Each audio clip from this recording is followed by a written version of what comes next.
Menstruation in the Middle Ages, a hidden yet ever-present reality in the Middle Ages. Menstruation was a subject rarely mentioned in official records, yet it was an inescapable part of everyday life for women. This silence wasn't accidental, it was deliberate, rooted in ancient beliefs, and carefully maintained through societal norms. Far from being overlooked, menstruation was shrouded in a veil of taboo, discussed only in whispers or coded language. Despite this, women navigated their monthly cycles with ingenuity, resilience, and discreet solidarity, leaving faint but telling traces in the historical record. This story explores how medieval women managed menstruation, the beliefs that shaped perceptions of it, and the ways it influenced their lives, all while weaving a narrative that brings this hidden history to light.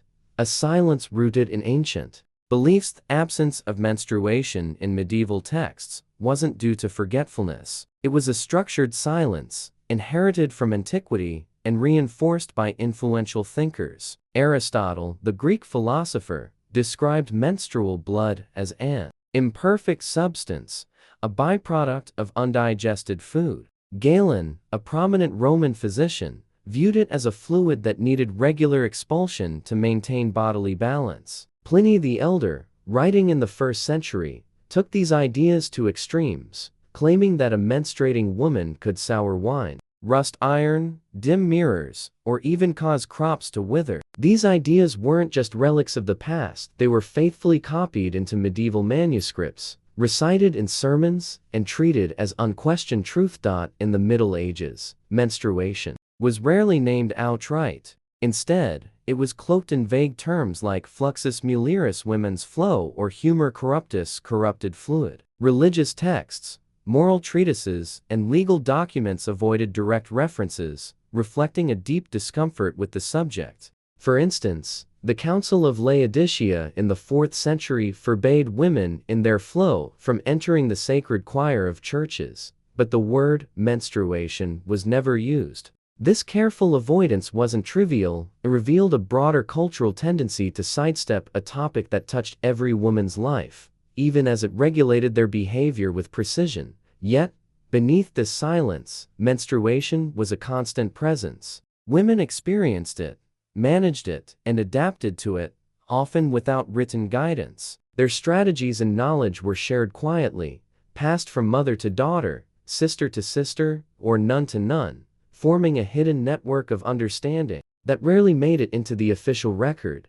Whispers in the cloister, monastic life, and menstruation in medieval convents, where women lived under strict rules. Menstruation was acknowledged only indirectly. Monastic regulations, like the Regula Monialium of Fontevraud Abbey in the 12th century, made provisions for the needs of the sisters, supplying towels and basins of water for their monthly cycles. Some Benedictine abbeys went further, allowing nuns to temporarily withdraw from communal duties during their periods. At Cluny, a rule prohibited menstruating women from washing sacred altar linens, a task reserved for moments of ritual purity. Nuns organized their lives around these unspoken realities. They swapped tasks based on their cycles, ensuring that those in their time of need could step back without drawing attention. These arrangements were rarely documented explicitly, preserving the silence that surrounded the subject. Yet, the practical measures, extra linens, secluded spaces, or adjusted duties showed that menstruation was a recognized part of convent life, handled with discretion and mutual support. Letters from women, though scarce, offer glimpses into this world. Hildegard of Bingen, the 12th century mystic and abbess, wrote of the purification of the womb in her visionary works, alluding to menstrual pain in poetic terms. In a letter preserved in Ghent, a Flemish abbess explained she could not meet the bishop because she was in an unworthy state to approach sacred spaces. These coded phrases spoke volumes, understood by those who shared the experience, yet carefully veiled to maintain propriety. Medical knowledge, Trotula, and the margins of medicinal, while religious and legal texts shunned the topic. Medieval medicine offered a rare space where menstruation was addressed directly, though still through a male-dominated lens. The most notable exception was Trotula of Salerno, a 12th century figure associated with the medical school of Salerno. Her treatise, De Passionibus Mulierum on the Diseases of Women, dedicated several chapters to menstrual disorders, offering practical advice for pains, irregular cycles, or excessive bleeding. Trotula recommended remedies like myrrh, wormwood, fennel, or mugwort to regulate flows. For delayed periods, she suggested warm poultices of barley flour and vinegar applied to the lower abdomen. Her texts even advised women to avoid cold baths or strenuous activity on certain days of their cycle. Trotula's work was widely copied and circulated in medical schools and monastic hospitals, from Montpellier to Padua, yet it remained on the fringes of mainstream discourse, rarely cited by religious or legal authorities. This marginalization reflected a broader truth. While knowledge about menstruation existed, it was confined to specialized texts, often ignored by those who shape societal norms. Beyond Trotula, herbal manuscripts from the 13th century, preserved in places like Salerno and Montpellier, brimmed with recipes for menstrual health. These included concoctions to encourage flow or halt excessive bleeding, using plants like rue marjoram or angelica. Such remedies were rarely mentioned in community regulations or moral guides, suggesting they were part of a separate, women-centered knowledge network. Midwives, healers, and nuns shared these treatments, passing them down orally, outside the scrutiny of male physicians or lords.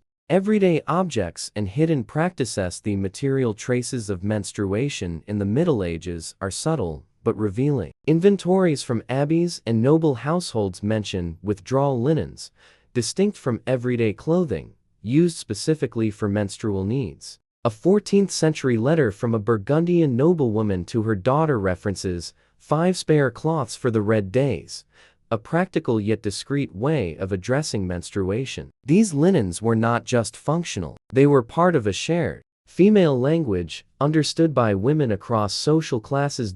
In the absence of modern underwear, women relied on long linen chemises, over which they wore wool or cloth dresses. During their periods, they used folded cloths, secured with belts or tucked between the thighs. These menstrual linens were washed and reused, often with ash or herbal decoctions like sage or thyme when soap was scarce. In convents, such as Barking Abbey in England, records note a servant tasked with cleaning bloody linens in a separate laundry, ensuring they didn't mix with other fabrics. In some cases, heavily stained linens were burned to maintain ritual purity. Noble women might use finer fabrics, sometimes scented with lavender or chamomile, but the challenge of odor persisted, especially in summer. To prevent leaks, some women supplemented their linens with absorbent materials like dried moss, horsetail, or plantain leaves, readily available in fields and forests. A 1387 trial in Limousin records a healer advising women to use white moss gathered at dawn for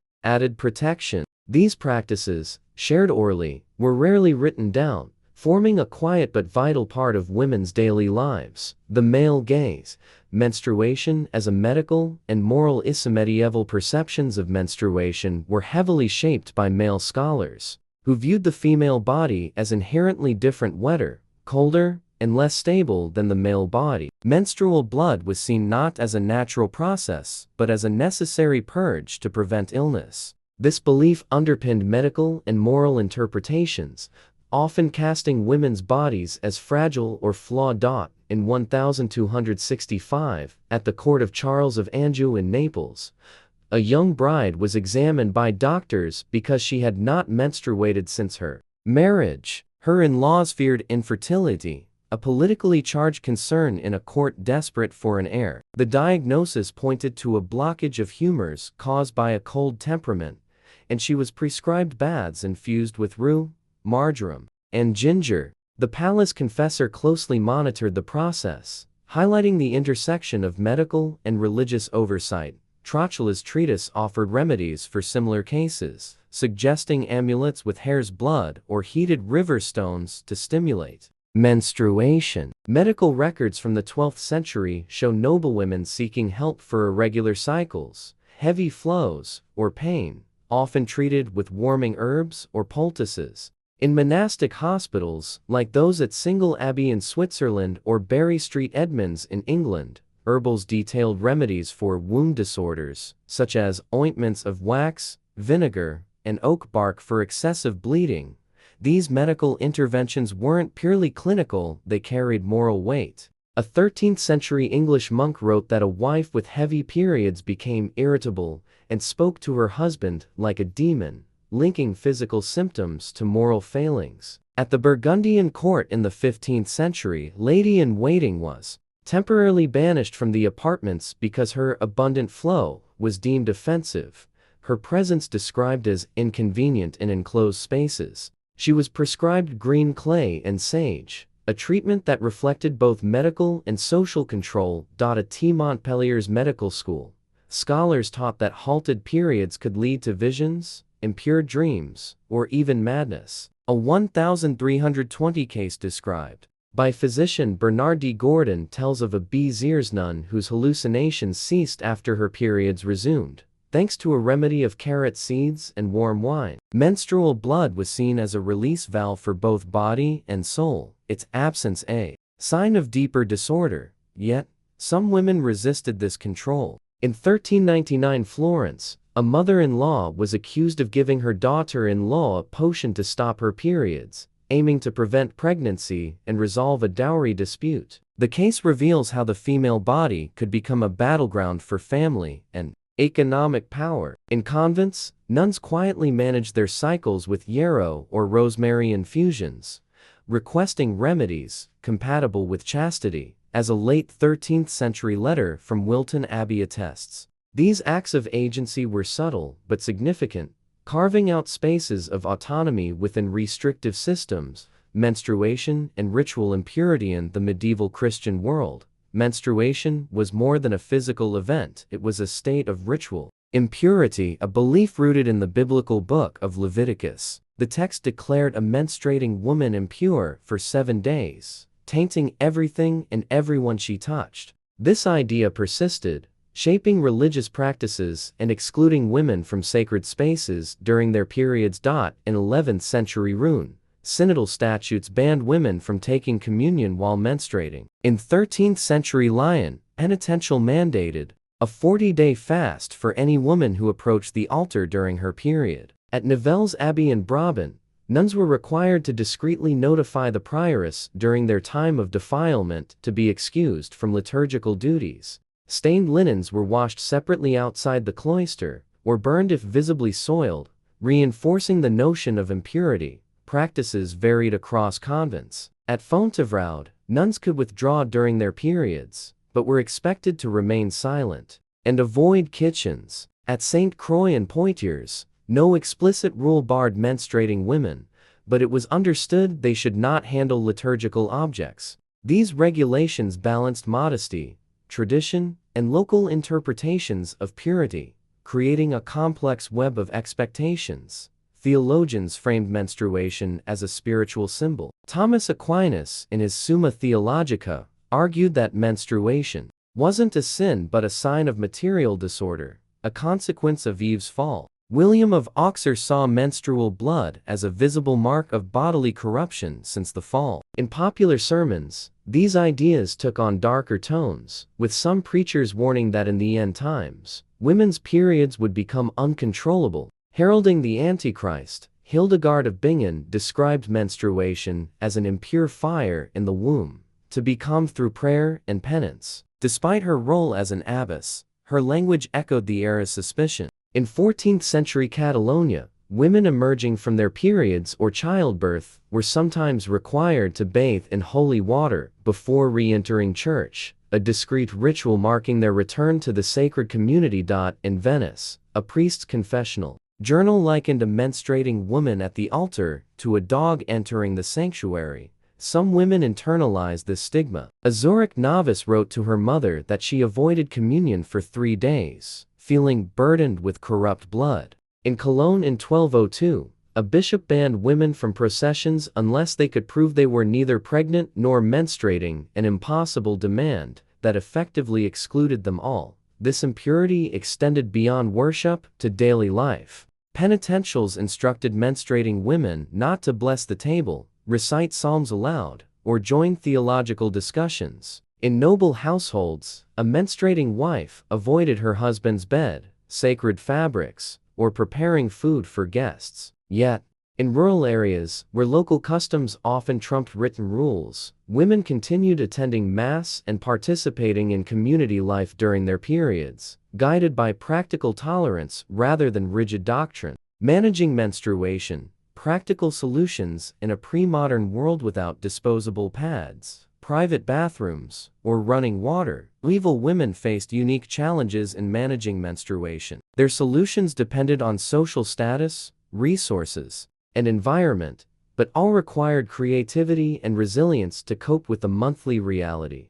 Underwear, as we know it, didn't exist. Women wore long linen chemises, layered with wool or cloth dresses. During their periods, they used withdrawal linens, folded cloth secured with belts or tucked between the thighs. These appear in records from places like Las Holgas Abbey in Castile, where a 13th-century note mentions purchasing 12 linen strips for the sisters' secret needs. These linens were washed and reused, often with ash or herbal decoctions when soap was scarce. At Barking Abbey, a servant was assigned to clean bloody linens in a separate laundry, ensuring they remained distinct from other fabrics. Noble women might use finer linens, sometimes scented with lavender or myrrh, but the persistent odor of blood was a challenge, especially in warmer months. To prevent leaks, some turned to natural absorbents like dried moss, horsetail, or plantain leaves. A Limousin healer in 1387 testified to recommending white moss gathered at dawn for added protection, a practice shared orally among women.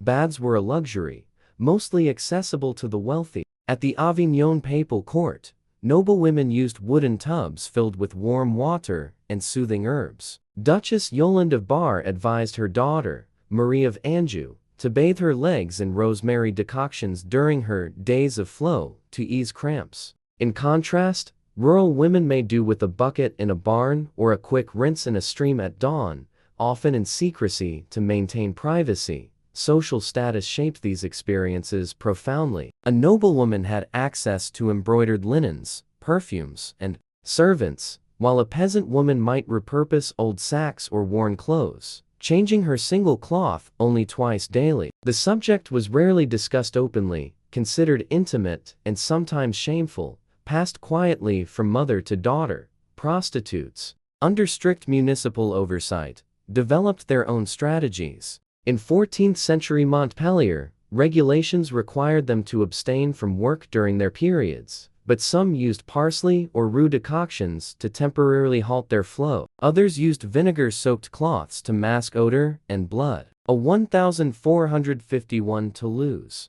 report describes a courtesan caught rinsing her linens in a hidden courtyard, fined for breaching decorum. In convents, menstruation was managed with quiet efficiency. At St. Croix Abbey, nuns received 3 linens for ordinary times and times of silence. Some convents had rest cells where nuns could retreat during painful periods. Solidarity was unspoken, but real. An older nun might leave a basin of warm water or a sprig of lavender for a sister in need, without comment. Pain relief relied on herbal remedies. Heated fennel sachets or angelica infusions were common, shared outside formal medical texts. A 14th-century Provenal midwife admitted to using ash-soaked boiled eggs to ease cramps, a remedy learned from other women. A rare notebook from northern Italy, now in Modena's library, records recipes for regulating womb flows or soothing lunar pains,